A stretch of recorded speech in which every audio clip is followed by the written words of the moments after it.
2026-এর খসড়া ভোটার তালিকা কিন্তু আজ ইতিমধ্যে প্রকাশিত হয়ে গেছে। তো কেমন আছেন বন্ধুরা? আশা করি ভালো আছেন। ডিজিটাল হেল্প ডেস্কে আপনাকে স্বাগত। আপনাদের সাথে আছি আমি শামীম।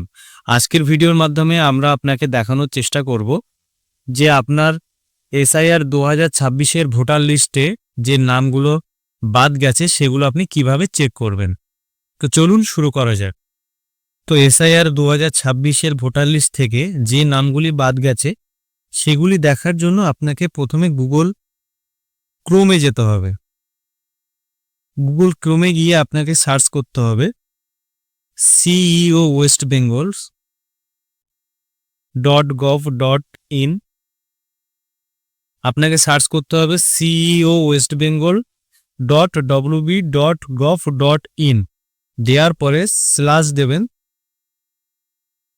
/ASD_SIR। আপনারা এই কথাটি লিখবেন, লিখে সার্চ করবেন।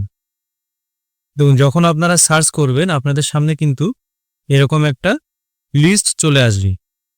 দেখুন, এখানে আপনার ডিস্ট্রিক্টের নাম দেবেন, আপনি যে ডিস্ট্রিক্টে আছেন সেই ডিস্ট্রিক্টের নাম দেবেন, অর্থাৎ জেলার নাম। এখানে জেলার নাম দেবেন। তারপরে আপনার অ্যাসেম্বলি, এখানে অ্যাসেম্বলিটা দিয়ে দেবেন। অ্যাসেম্বলি দেওয়ার পরে কিন্তু এখানে যেগুলো পোলিং স্টেশন আছে সেগুলো কিন্তু চলে আসবে। আপনার যে পোলিং স্টেশন আপনি এখান থেকে আপনি সিলেক্ট করে নেবেন, সিলেক্ট করে ডাউনলোড করবেন। দেখুন, এখানে কিন্তু ডাউনলোড আমার হয়ে গেছে। এই যে লিস্টটি বের হয়েছে এইগুলো কিন্তু যেগুলো নাম বাদ গেছে, আপনার এলাকা থেকে যে নামগুলো বাদ গেছে আমি একটু বড় করে দেখানোর চেষ্টা করব। যে নামগুলি বাদ গেছে এখানে কিন্তু সেই নামগুলি শো করছে। দেখুন, তার এপিক নাম্বার, তার নাম, তার সম্পর্ক এবং পুরনো যে অংশ ছিল তার নাম্বার, বয়স, লিঙ্গ এবং কি কারণে বাদ গেছে। দেখুন, এটা মৃত। আমি একটা নাম পড়ে শোনানোর চেষ্টা করব।